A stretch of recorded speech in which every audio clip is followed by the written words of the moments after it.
Hi guys, welcome to How to Solutions YouTube channel. In today's video, I'm going to show you how you can get invisible profile picture on TikTok.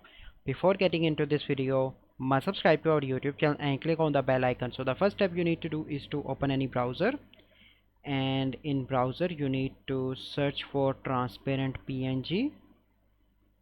So let me search Transparent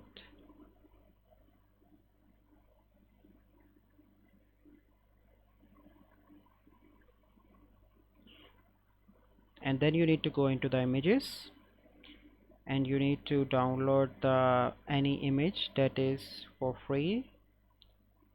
So as you can see, I download.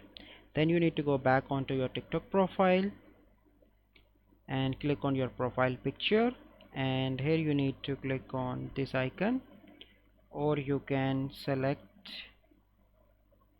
picture. So let me find a transparent image that I download. So here you can see that you simply need to go and upload from your gallery. So let me find in the preview section. So you can find in your library, in your smartphone gallery, and update on your TikTok. Once you update that picture is invisible when you comment on any video. So this is a process by which you can get invisible profile picture on TikTok. I hope you find this video helpful. If you find this video helpful, must like this video, subscribe to our YouTube channel for future videos. We'll see you in the next video. Thank you, have a good day.